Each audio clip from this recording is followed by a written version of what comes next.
Hello, everyone. I am. Wow, thank you so much, Reverend Jin Sensei, for that introduction and for having us here today. Thank you for being here, everyone. 改めまして、吉田ベリクソンと申します。まずは、ジン先生、先ほどはご紹介ありがとうございました。それから皆様、お聞きいただいている方々、ここに参加してくださっているすべての方々に対してお礼を申し上げたいと思います。Before I'm sitting down and turning the attention to the presentation, I just want to say how special it is for me to be with you here today. I came here first as a young, confused man in 19, 20 years old. And meeting with Buddhism and Zazen practice here in Japan helped me find my way back home, in a sense. So I will return to that. But I hope that I will be able to express how special it is for me to be here with you today. So thank you so much for being here. 改めて私が着席する前に皆さんにお伝えしたいことがあります。というのも今日本のこの場にいられるということが私にとってどれだけ特別な意味を持つのかということもお伝えしておきたいのです。と言いますのも私が初めて日本にやってきたのが19歳か20歳のまだ若かった頃です。私はその頃若く盗難し自分を見失っておりました。しかしながらこの日本で参禅し仏教に触れたことで私はホーム自分の家に戻ることができた、その道を見つけることができたのです。だからこそ、今日は非常に特別な思いを持っており、この場にいられることを非常に感謝しております。どうぞよろしくお願いいたします。So the presentation today,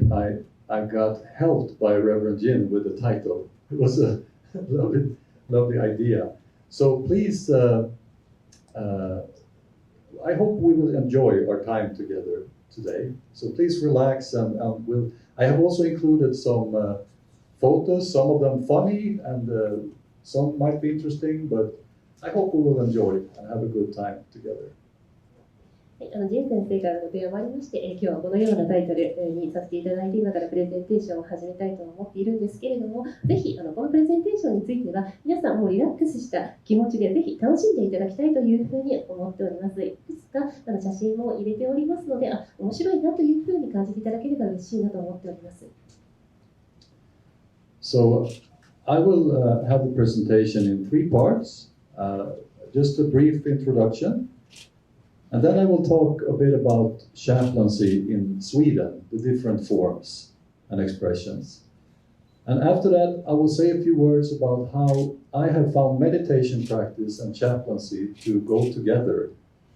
as I like the image of two wings of one bird. So that's the three parts I'd like to talk about today.お話ししたいことは3点ございます。まずは簡単に、自己紹介をさせてください。その上でスウェーデンにおけるチャプレンシーについてご説明させていただきたいんですが、一つ本当にチャプレンシーと申しましても、さまざまな表現方法、形態というのがございますので、それらについて触れることができればと考えております。そして3点目はこのチャプレンシーと瞑想をどのように組み合わせているかという点についてご説明したいと思います。というのも、私はこのチャプレンシーと瞑想というのは一羽の鳥が2枚の羽を読んでいるように、両方とも非常に大切なものであり、これを組み合わせる必要があると思っているからです。And my intention with the presentation is to say something about the organizational level.And also something about the personal level. So these two parts. プレゼンテーションの中では、この組織というレベルでの話について触れさせていただくとともに、また個人としてという個人的なレベルについて両方カバーできればと思っています。And I love to start with this picture. My friend of mine drew this picture of me because I am like a frog. I like to jump around a lot.But I try to sit still and practice meditation, but it's difficult for me. Easily distracted, a mosquito flies by. So I usually begin with this drawing by my friend. はじめにぜひこの絵を見ていただきたいなというふうに思っています。というのも、これ私の友人が描いた絵なんですけれども、まさにこれが君じゃないかというふうに言って描いてくれた絵なんですね。これカエルなんですね。なぜカエルかというと、カエルというのは飛び回っていますよね。ぴょんぴょん飛び回るので、私もそんな感じで常に動いて飛び回ってしまうと。とはいえ、それでもやっぱりしっかりと座禅をして瞑想はしたいと思っているんですけれども、例えば蚊が周りに飛んできたら気が散ってしまったり、いつもしっかりと静かに瞑想しようと思ってもなんだか気が散ってしまう、そういった存在だねというふうな意味でこの絵を描いてもらいました。いつもこの話を先にしています。I grew up in northern Sweden with my family, and as usual in Sweden, I was baptized a few months old and then confirmation. But I didn't connect with the church. I didn't understand what they were talking about. I found it strange. 私、スウェーデンの典型的な家族で育ちましたので、スウェーデンの一家によくあるような形で、もう生後何ヶ月かで洗礼を受け、その後、安守、献身を受けると、コンファメーションを受けるというような、そういった流れではあったんですけれども、それでも、それらを経ても、やはり私の中で、キリスト教とつながっているという実感はなかったんです。Later on in my teens, I was very troubled with existential questions. I read a lot of Hindu and Buddhist texts, and after high school, I went to Nepal because I had this fantasy of becoming a Buddhist monk. So I wanted to escape to the Himalayas, but I was more lost than ever there. After a few weeks, I was back home again. So that failed. というのも、もう10代の時は実相的なこの悩みというのにずっと苦しんでおりましたので、なんとか助けを求めようとヒンドゥーであったり仏教の経典を探りました。そしてそうだね、ネパールに行って仏教僧になろうというふうに考えたんです。そして実際にヒマラヤに行きたいというふうに考えていたんですけれども、結局ヒマラヤに行っても数週間で挫折して、よりこの何した形で帰ってきてしまったというような、すなわちそれ失敗に終わった形になりました。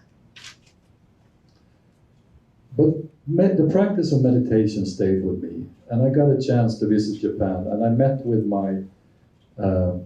meditation teacher, Zen Buddhist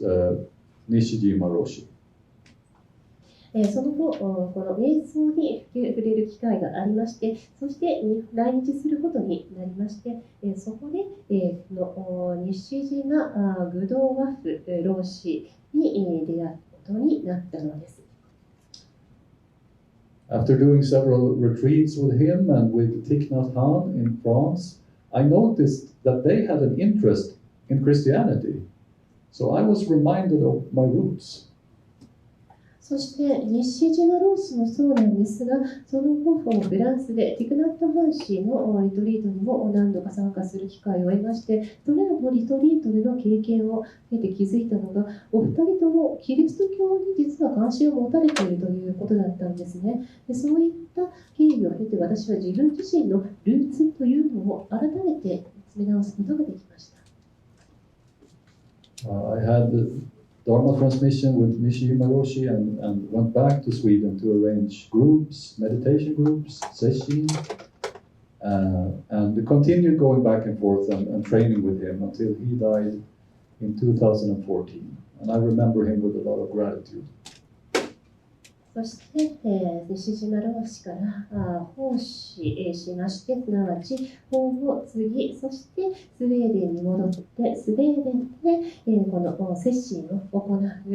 グループというのを作り、そして指導をしながら、また何度か日本にやってきて、そして老師の指導を受けというようなことを繰り返し、その修行というのが、老師が2012年に亡くなるまで続きました。今でも老師に対しては深い感謝の念を覚えずにいられません。So meditation practice helped me find new ways to reconnect with my Christian roots. I returned to Sweden and started studying to be a Christian priest. And during that time I worked as a prison officer. そういった瞑想、座禅瞑想を通じて、このキリスト教のルーツと再度私はつながることができたので、その結果スウェーデンにまた戻って牧師になる勉強を始めました。そしてその期間中に刑務所で働くことになったのです。I was ordained and began working in the different kinds of areas of chaplaincy in Sweden. その後、スウェーデンで実際にオーディネーションを受けまして、すなわちこの牧師にとしての助会を受け、そしてさまざまなチャプレンシーの分野で務めるようになったのです。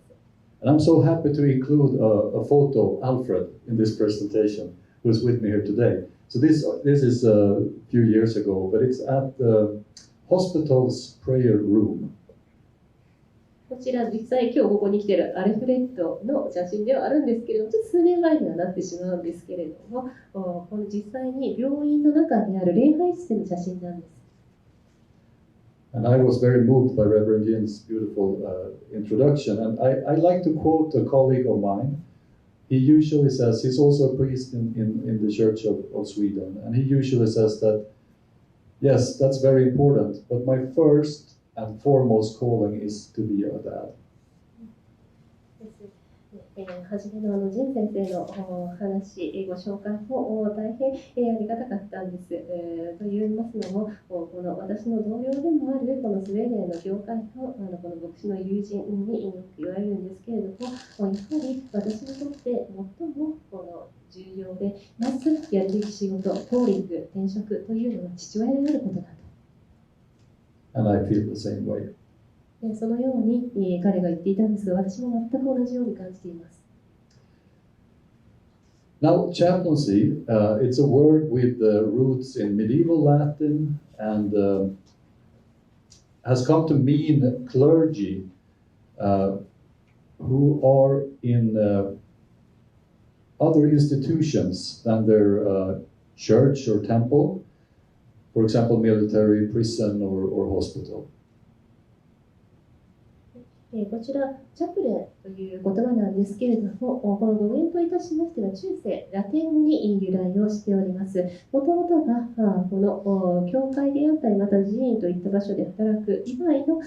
場所で、この聖職に就く聖職者、クラッチという意味で、その場としては、例えば刑務所であったり、病院であったり、それから軍隊も含まれています。I'm sure you already know this, but what I found especially interesting is the legend behind the word. ご存知かもしれませんが、この言葉にまつわるある伝説、私自身は非常に興味深く思っております。So there was a 4th century bishop, Saint Martin of Tours. Before becoming a bishop, he was a soldier with the Roman army.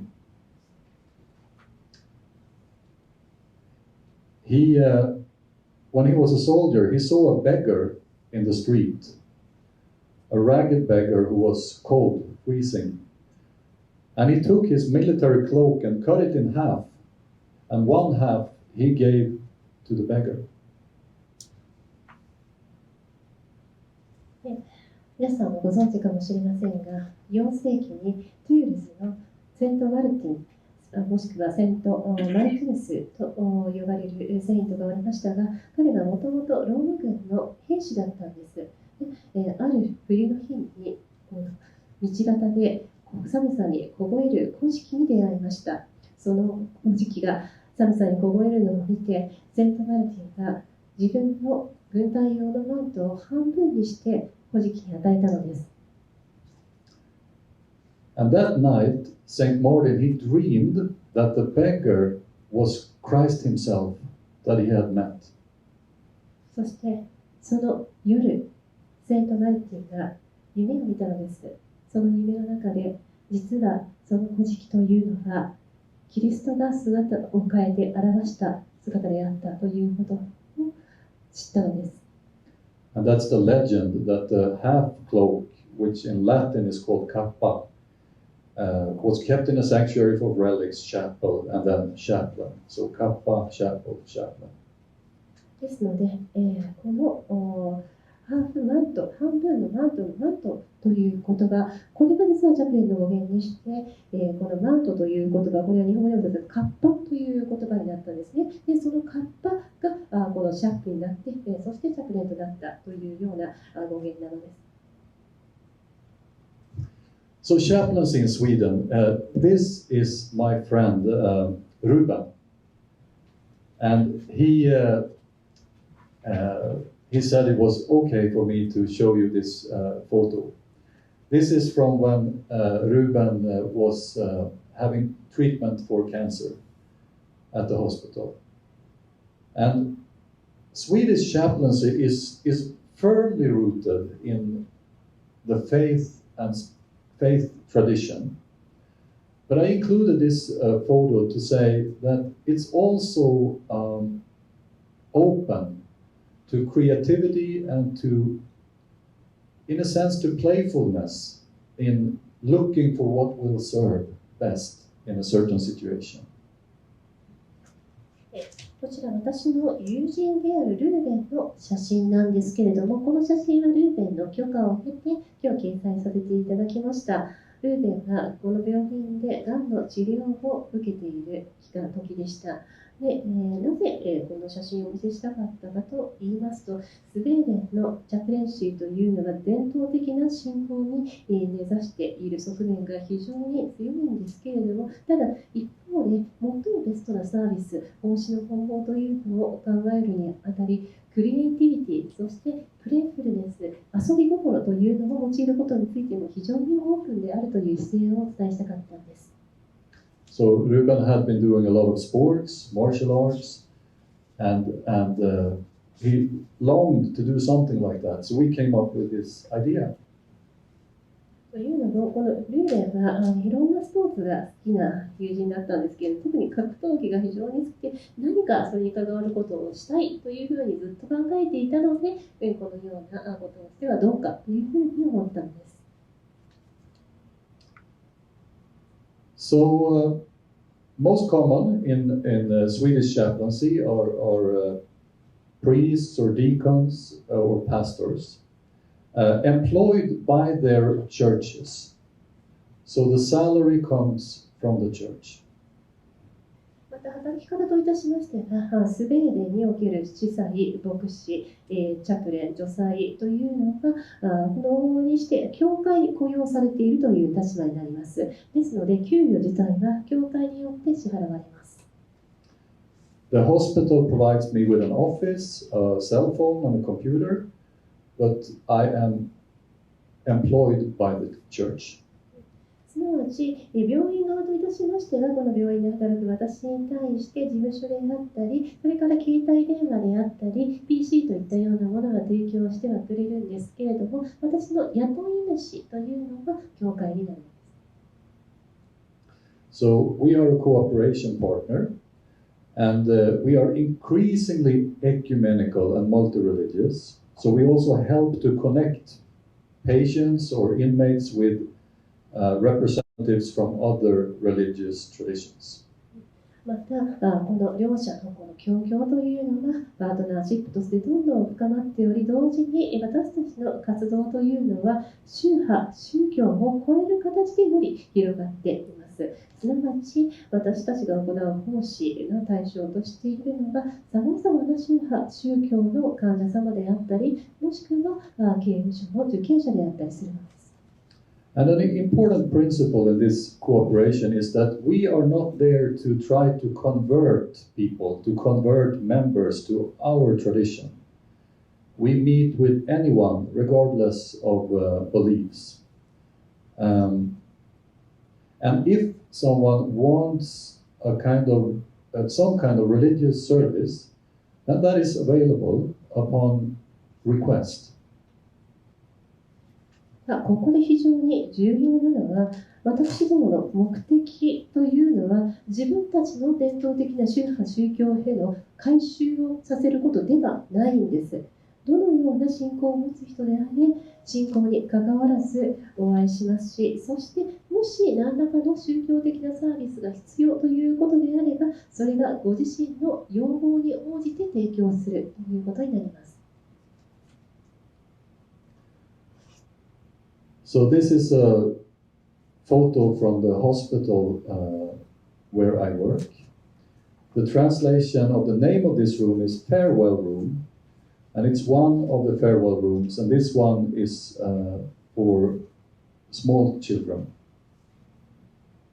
こちら実際に私が勤務している病院の写真になるんですが、こちらフェアウェルルームというふうに、呼ばれている部屋になります。お別れの部屋がいくつかあるんですが、そのうちの一つです。そしてここで掲載している写真は子供が亡くなった際の子供用のお別れの部屋です。So when I first started at the hospital as a chaplain, I was so worried about this situation. We had small children at home, and I had no idea how I would react in a situation like this. こういった小さな子供が亡くなることもあるという状況で、私自身が病院で働き始めた当初は大変心配していました。自分自身も小さな子供を持つ身としてどういうふうに反応してしまうんだろうかというのが怖かったんです。What I found is that sometimes the small siblings to the dead child helped me. Sometimes they were the first to go in the room with a toy or with a drawing to their dead brother or sister. Sometimes they helped me, sometimes they helped the parents to go inside the room.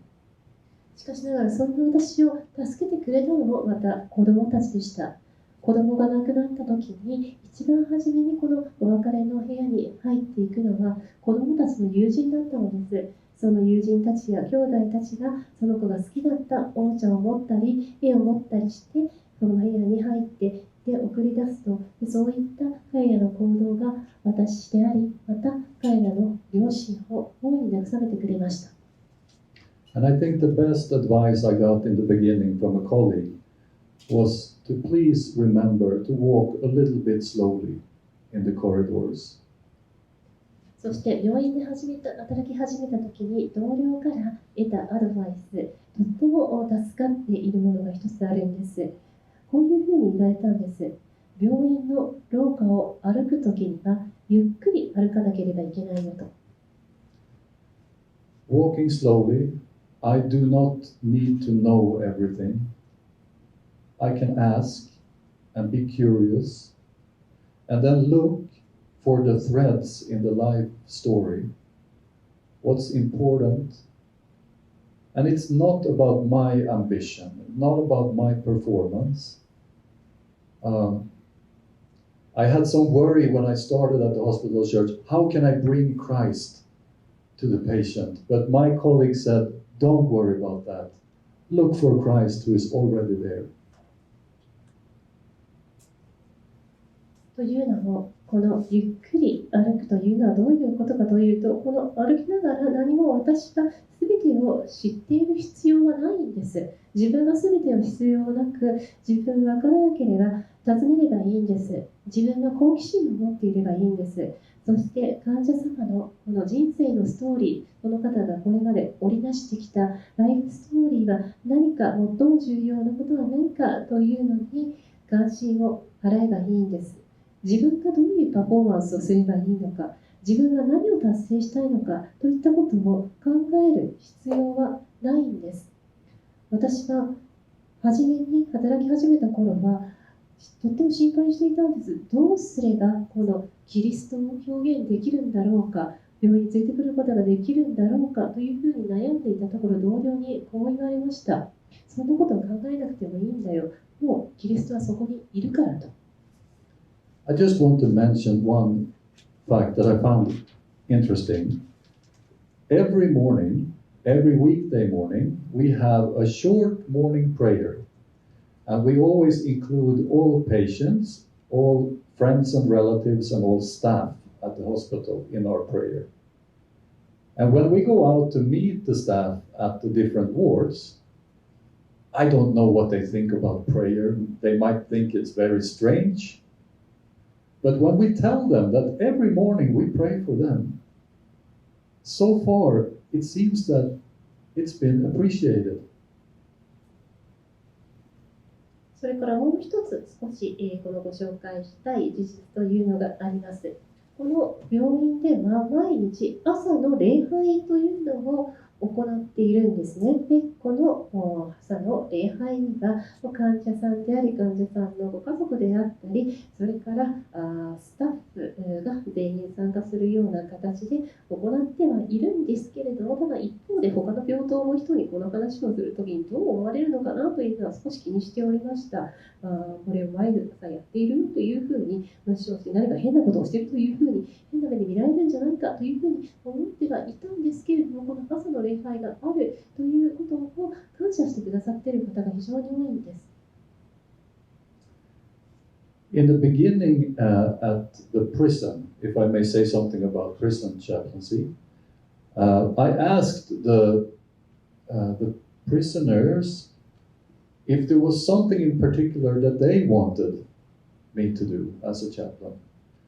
And one thing was very clear. Several of them said, please have memorial service. Because so many of the prisoners have different kinds of grief. So to light a candle and have some kind of memorial service was important. For family or loved ones, also grief that life became this. Life became in a way that they hadn't planned, didn't want to. Maybe they have family members or children that they cannot be in touch with. Maybe they hoped for a different kind of life. So also grieve for that. 私はもう一つ、刑務所での経験についてもお話をしたいと思っています。刑務所での経験についても触れたいんですが、この刑務所で受刑者の方に一体チャプレンとして自分が何ができますかというふうに、聞いたときに、とても明確に要望として出されたことがあるんです。それがメモリアルサービスを行ってほしいと、誰かに思いを寄せる儀式、礼拝を行ってほしいというふうに言われたんです。というのも、この受刑者の方々は非常に多くの悲しみ、そして嘆き、グリーフを抱えられている方々だったんです。そしてその思いに、このろうそくに火を照らすことでその思いを寄せてほしいというような、そういったご要望でした。このメモリアルサービスをの対象としているのは、この受刑者の方々が愛する人たち、ご家族であったり、また自分はこんな人生を望んでいなかった、本当はもっと違う人生を歩みたかったのにといったような、そういった嘆き、思いに寄り添ってほしいという意味だったんです。And in the prison setting, I found the absolute confidentiality that priests have been a resource to create a safe space to talk about anything, even if it's too shameful or too dangerous to talk about in other places. So I found this kind of confidentiality to be a resource in many places, but perhaps particularly in the prison setting. また特にこの刑務所という環境で非常に重要なこと、どこの場所でもそうなんですけれども、秘密を保つ、機密性、絶対に秘密にしてもらえるということが重要であるというふうに感じました。この秘密が約束されることによって安全な場所、スペースを作ることができ、そして受刑者の方々は何でも話しても大丈夫だという目になることができるのです。もしかすると話をするにはあまりにも恥ずかしいことかもしれない。もしかするとあまりにも危険なことかもしれない。そういったことでも話ができる環境を作る必要があります。I also want to mention briefly something about beauty. Prison is not a beautiful place, but when we gather for services, we do our best to create some kind of beauty. And I'm not sure what it is, but beauty, I think, can be a window to something spiritual to hope, or even to God. So we rearrange the rooms, and we light the candles, and we use what we have. それからもう一つ、この刑務所で重要だと感じたことは、ビューティー、美です。なんとかこの部屋の位置を工夫することによって、そして、ろうそくを灯すことによって、この美というのをサービス、礼拝においてはできるだけ作り出したいというふうに感じていました。というのも、このビューティー、美というのが、このスピリチュアル、この心、命への窓であり、そして希望へのつながりであり、ひいては神へのつながりであるというふうに感じていたからです。And to say something about military chaplaincy, this is a photo of the patch that the military provides for army pastors, regarded as non-combatants. こちら、軍隊でのチャプレンシー、触れたいスライドになりますが、この写真にタッチがあるかと思うんですが、これがこの私たちはあくまでこの軍隊の牧師であって兵士ではないということを示すバッジになります。And military chaplains do very similar things to other chaplains. And I'd like to mention one point that I find important regarding military chaplaincy. 軍隊での従軍のチャプレンシーというのは、活動という意味では、他のチャプレンシーと非常に似てはいるんですけれども、ただ、軍隊において非常に重要だと思う一つのポイントについて言及させてください。The military chaplain is often by himself or by herself as a church representative. So it's very important to be clear about one's role at the military. I am being sent from the church, and I am not there to make better military. というのも、往々にして、私どもがこの従軍チャプレンとして参加する際には、この教会から派遣されている代表としては、一人であることが多いんです。だからこそ、自分のこの軍隊における役割は何かというのを周りに対して明確にしておく必要があります。私たちはあくまで教会から派遣されているそういった存在であり、その目的というのはより良い強い軍隊を作ることではないんですと。Perhaps someone that I have pastoral counseling with chooses to go on an international military mission, or he or she chooses to leave the military, but it's all pastoral counseling. And the point is that it's important to keep in mind that the purpose of the church and the purpose of the nation states are different, right? So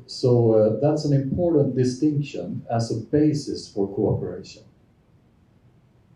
というのも、こういった従軍をすることもあれば、もしくは国際軍に参加することもあるかもしれない。しかしながら自分が提供しているのはあくまでパストラルカウンセリング、牧師としてのカウンセリングだ。それが自分の仕事であるというのをしっかりと明確にしておく必要があるのです。というのも、そもそも教会の目的、そして国家の目的というのは異なるものだからです。それを違うものとして捉えなければなりません。So we also have the suicide prevention hotline, the priest on call. こちらは自殺防止のホットラインですね。直訳するとプリーストオンコールというようなそういったホットラインです。And just one thing that I've noticed is that in the chat rooms, we started the chat rooms 10 years ago to be more accessible to younger people. After the pandemic, I've noticed that I think I'm chatting with someone that's young, but suddenly they say, well, I'm retired recently now, so... で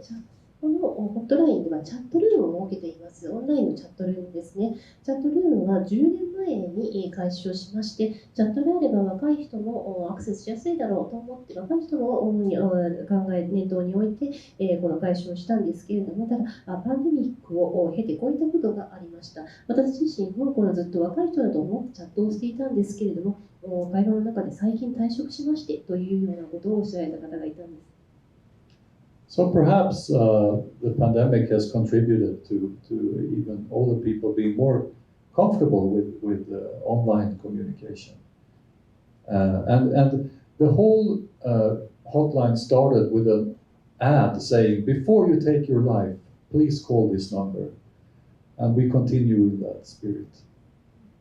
こちらおそらくこのコロナがあったことで、よりお年を召された方もオンラインでコミュニケーションを行うことにより慣れてきたのかもしれないなというふうに感じました。この自殺防止ホットラインの広告には常にこのような言葉が書かれています。自分で自分の命を奪う前にまずはここに連絡してくださいと。Chaplaincy are also in some other institutions, university, police, some workplaces. And they share much of the same things that they work with. Pastoral counseling and crisis support,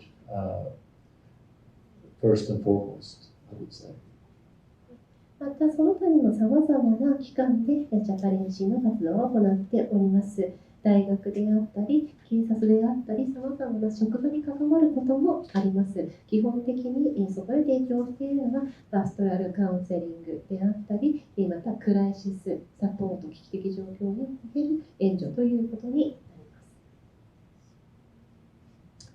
ます。So as a third part, I'd like to say something about meditation, how I've experienced that it connects with chaplaincy. では、お話ししましたように3点目のトピックについてこれから触れさせていただきます。すなわち、瞑想、座禅というのがいかにチャプレンシーと結びついているかという点についてこれから話します。Part of the history of the word means the word meditation includes the word med. It's also part of the word meditation or medicine or remedy. And it means to take appropriate action, to do what's appropriate in a situation. こちらですね、まずですね、この瞑想という言葉、英語でメディテーションということが言葉になりますが、このメッドという言葉が入っていますよね。これメディスンであったり、レメディ、この医療に関係する言葉にも入っているメッドでありますが、これが適切な対応を適切な場において行うというような言葉とあります。So in my work as a chaplain, I see a lot of harmful stress and a poor sense of connection, poor sense of meaningful connection with oneself or with others. And in that, there is a kind of alienation or polarization that can grow so easily out of that. And in that sense, I think meditation or similar practices, prayer practice, meditation practice, can be a great antidote, a practical antidote, and a way of taking appropriate action. そういった適切な場において適切な対応を取るという意味で、やはりこの本当に瞑想が有効だなというふうに思うんですけれども、というのも私どもの仕事においてはチャプレンとして応援して、このストレス、良くないストレスというのを感じがちな時があると思うんです。この良くないストレスによって自分自身や周りとのつながりが切れてしまったり、それによって疎外感が生まれてしまう、もしくは分離感が生まれてしまうといったようなことが起きてしまったとき、そのような場合への対応手段、防御手段として何らかのこの瞑想もしくは瞑想に似た活動、例えば祈りなどが有効であると考えています。In this spirit, we sometimes arranged meditation for peace in the city square. In the summertime, we had more people, right? This is the winter time, not so many, but still. 同じこのような考え方に基づいて、この町の広場で、私どもこの平和のための瞑想というような場を設けて、活動を行っております。ただ、街中で行う活動ですので、冬場はあまり人が集まらないんですが、夏の方がやはりいい人が来てくれます。So I will mention something about this playful acronym that expresses how I feel meditation and chaplaincy comes together. I will not go too deeply into it, but to mention some things about it. この瞑想を行う上で私が重要だと考えているポイントについて、一つ一つ、詳しくは見ていくことはないんですけれども、少しおさらいしてみたいと思います。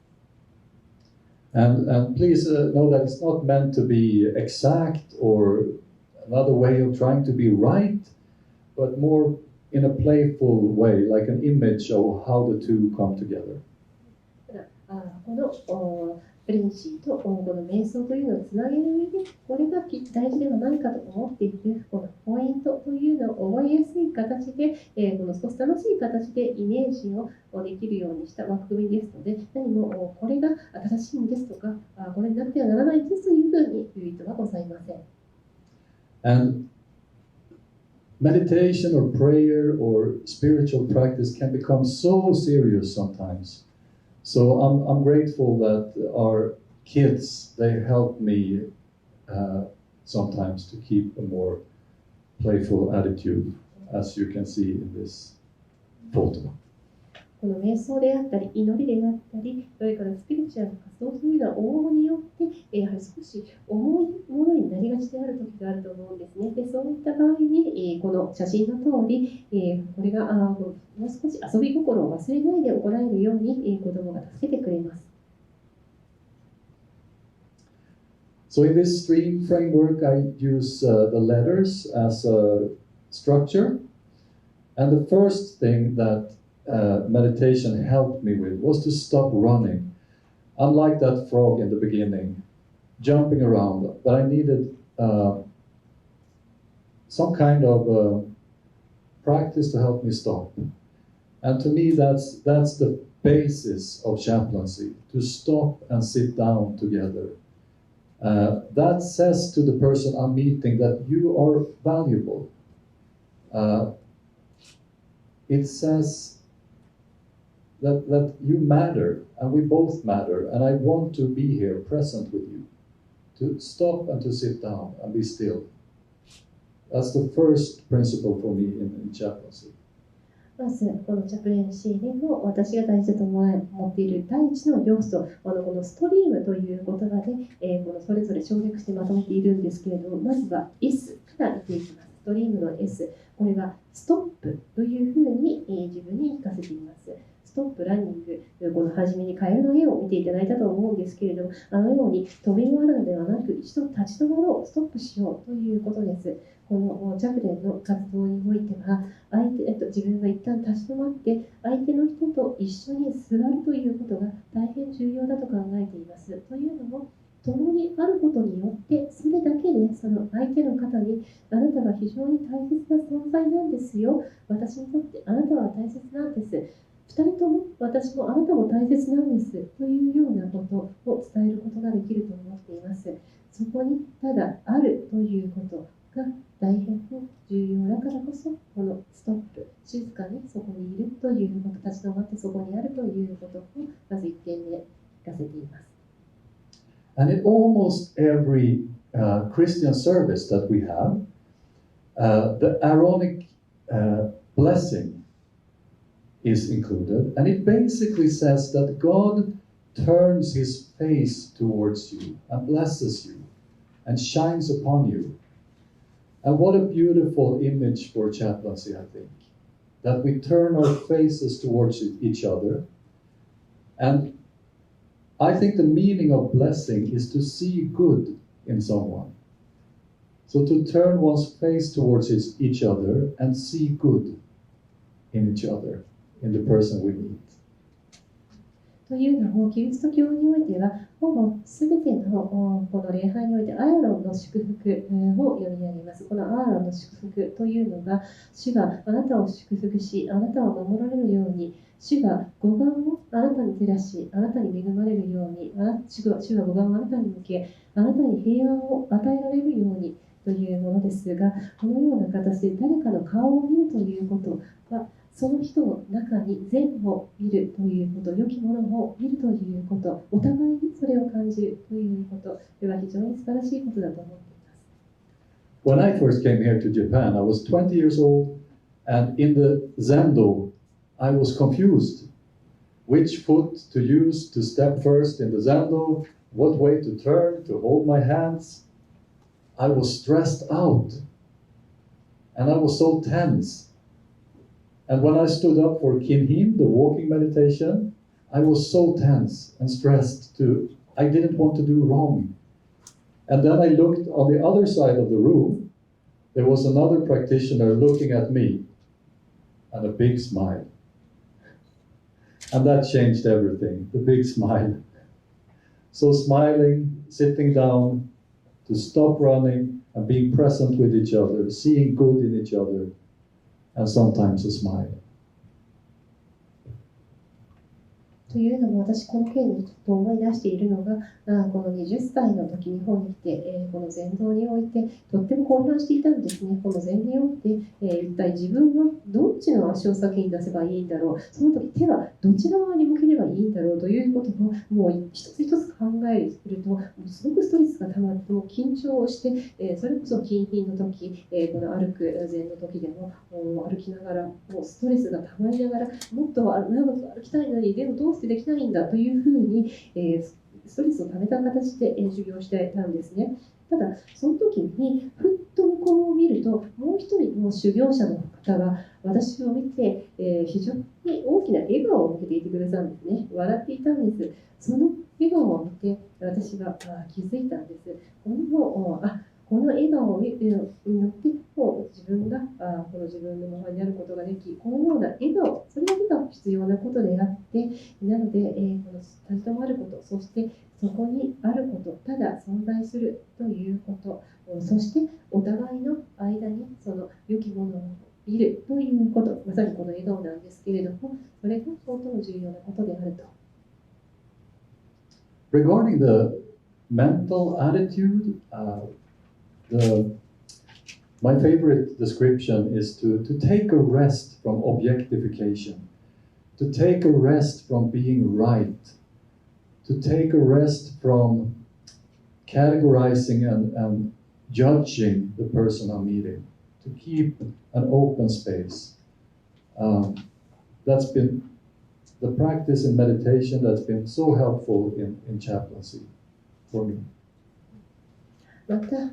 この瞑想、禅の実践、修行において、チャプレンシーにおいても非常に重要だな、助かっているというふうに思うのが、この精神と心の在り方、態度になります。というのも、心がけていることとして、何かを客観として見ること、オブジェクティフィケーションというのをやめるということ、正しくあろうというのをやめようということ、そして分類化しようとするのを判断しようとすること、ジャッジしようとすることをやめて、しっかりとオープンスペースを保っておこうといったような、そういった心の在り方を常に持とうと思っています。So these two parts, to stop and sit down and to take a rest from objectification, has helped me to remember the interbeing that Reverend Jin-san mentioned, that we all exist together, really together. And I think this is something that we already know in every cell, in every part of our bodies. I think we know this. But sometimes we need to stop to remember that. 今お話ししたこのストリームの中のこのストップ、とそれからテイクアレスト、この立ち止まって、そして一旦休むというこの2点は先ほどレイさんのこの開会のご挨拶の中でも触れられていたまさにインタービーイングということだというふうに考えております。誰もが共にあるんです。そしてみんな誰もが共にあるということを知っているはずなんです。それは私たちのこの細胞レベルまで私たちの体全体で知っているはずなんですけれども、時には一旦立ち止まってそのことを思い出さないと忘れてしまっているというふうに感じています。In the Bible it says that in God all things hold together. And this is an image of two birch trees with one branch completely in common. I thought it'd be a nice image of existing together. This is the only time I've seen something like that. Has anyone seen a branch between two trees completely together? This is the only time I've seen it. That's a nice image of interbeing, I think. でこのインタービーイングを思い出すリメンバー R なんですけれども、ここでですね、この非常にこの私が感銘を受けているこの写真なんですけれども、こちら白樺の枝ですね。これ木が2本なんですけれども、この2本の木が1つの枝を共有しているような図ですね。こういう木って皆さんご覧になったことあります？私も一度しか見たことないんですけれども、木が一つなのに枝は一つなんですよね。このような形で全てのものがつながっていると、聖書にもこのコンサイ人の手紙で全てのものが神によって保たれているというように書かれています。So the two sides of one coin is, I think, interbeing and the concept of emptiness, or impermanence might be another word for emptiness, but empty of a separate existence. When our kids were small and we were having them in the bathtub, taking a bath, when we poured the water and the stream of water came, they tried to catch it, the stream, right? To hold on to the stream of water. And it just struck me that I try to do that all the time with life. But it's not possible, and life is not a thing. It's happening, right?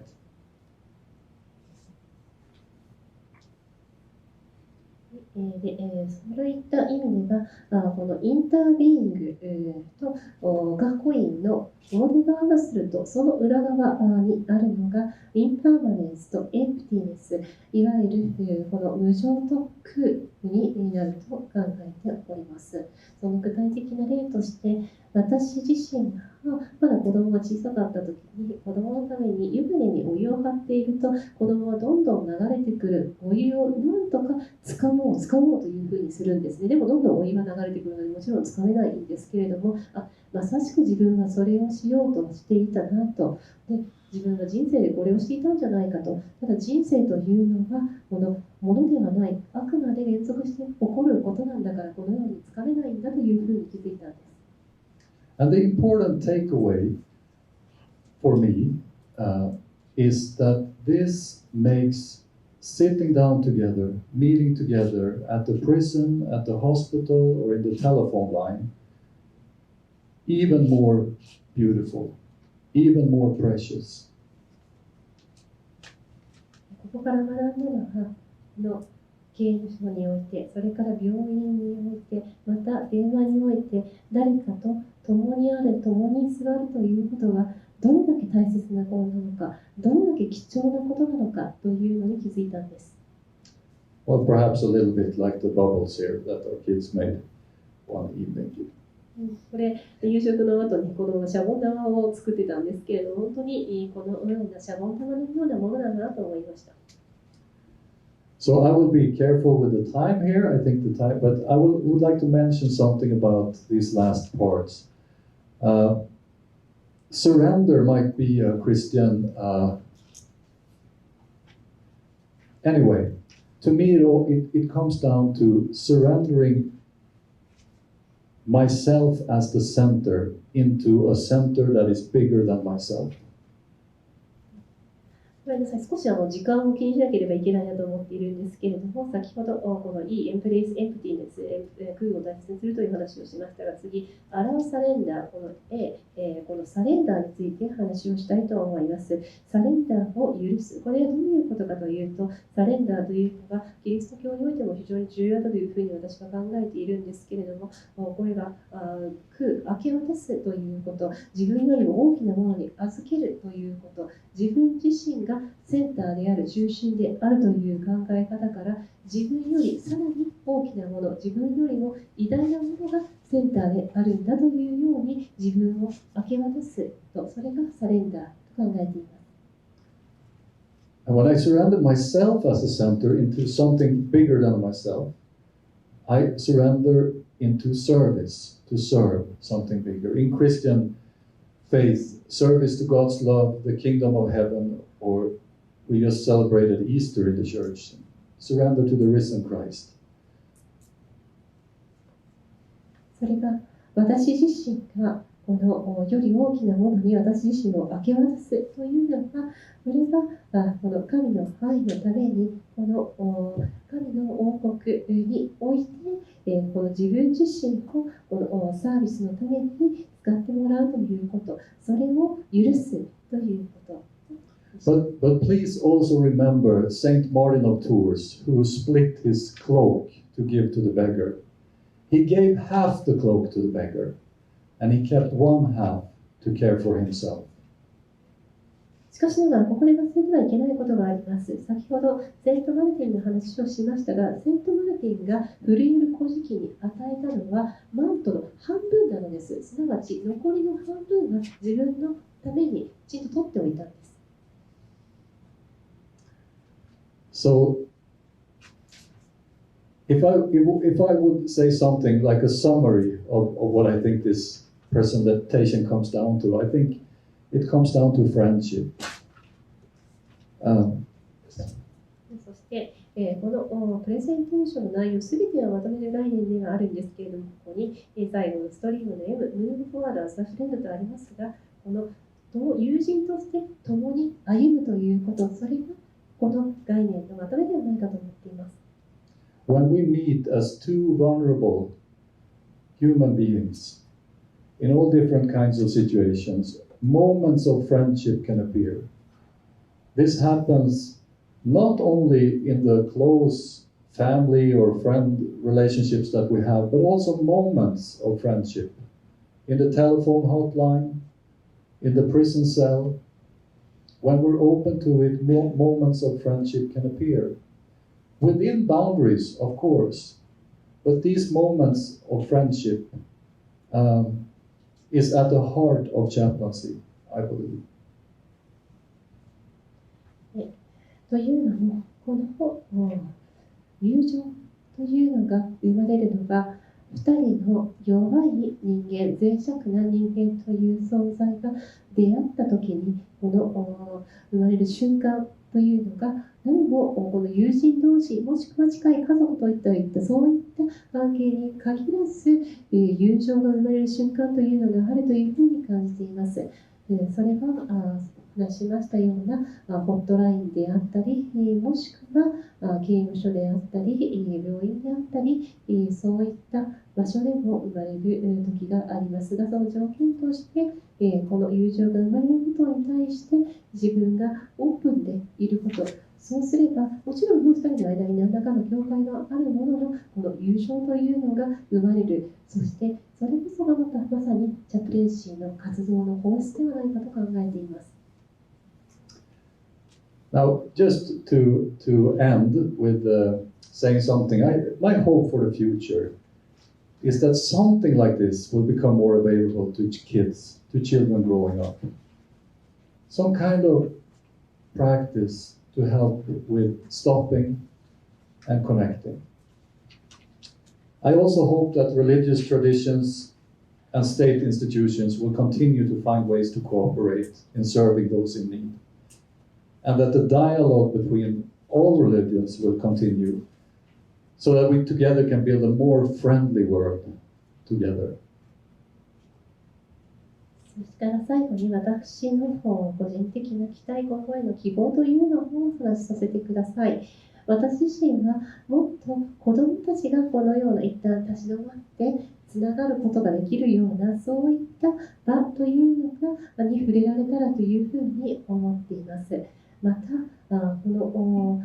国家と伝統的なこの宗教の間のこの協力関係というのがより活発になること、そして全ての宗教がお互いの宗教を超えて対話を行い、それを続けていくというようなこと、それによってより友情に満ちた世界を作っていくことができればと思っています。I included this, if anyone is interested, 10 years ago I wrote a book on these issues called My Christian Journey with Zen. 今日お話したようなことについて10年前に書いた本がございます。My Christianity Journey with Zen、禅とともにこの自分のクリスト教の旅路というような本なんですけれども、もしご興味があればお読みください。And at the end, we did a session last year as an example of what practicing together from different traditions can look like. It might be, it's 4 minutes long. I'm not sure if Reverend Jin-san, is it maybe it's time to end, or do we have time for 4 minutes? Or if we have a spare time, shall we? If we have spare time later, we can look at it. So I'll skip that for now. Let's see. And I just want to end by showing you the symbol of the hospital church. It's a cross. That's within the cross is a stem that's broken. But from the broken stem, new life grows. So it's a symbol of hope. And I want to thank you so much for your listening and your presence. And I'm looking forward very much to share thoughts and experience later on. ではこちらですね、次のスライドに、このセッションを行った様子の動画があるんですけれども、これはさまざまなこの信仰を持つ方がどのような形で一緒にセッションを行っているのかという事例としてお見せできればというふうに思っていたんですけれども、ちょっと4分と短くはないので、後ほどまた改めて時間があればご覧いただくということにいたしまして、プレゼンテーションとしてはここまでにさせていただきたいんですけれども、最後にお見せしたいのがこちらのマークになります。これは私たちの病院のシンボルなんですけれども、この表しているのは外側が十字架になります。で、この十字架の中にこの花があって、この花の茎が一旦折れてしまっているんですね。しかしながらそこから新しい命が生まれている様子を表しています。ですので、これがホープ、希望の象徴なのです。皆様、今日はこのご清聴いただきましてありがとうございました。この後、皆さんと様々な意見を交換できることを考え聞かせていただけるのを楽しみにしておりますが、一旦のプレゼンテーションとしてはここまでとさせていただきます。どうもありがとうございました。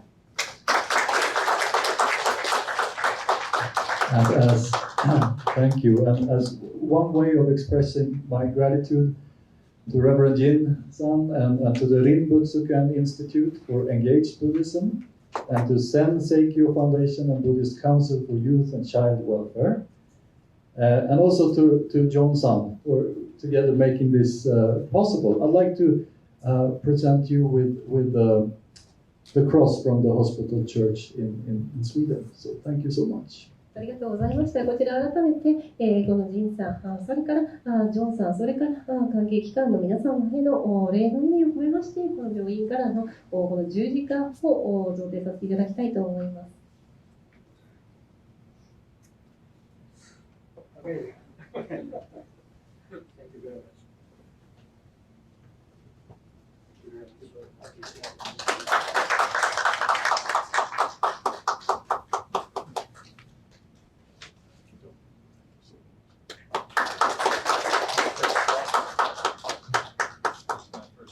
Oh, your first cross. I have a lot. ありがとうございました。先生、ありがとうございました。それでは、これより約15分間という話10分間、はい、かしこまりました。10分間の休憩を挟ませていただきます。後半は14時55分頃より始めさせていただきます。最後のご案内となりますが、ご記入を賜りました質問用紙は休憩に入りました直後に後方の青色の封筒の中へご入れくださいますようお願い申し上げます。では、リードとさせていただきます。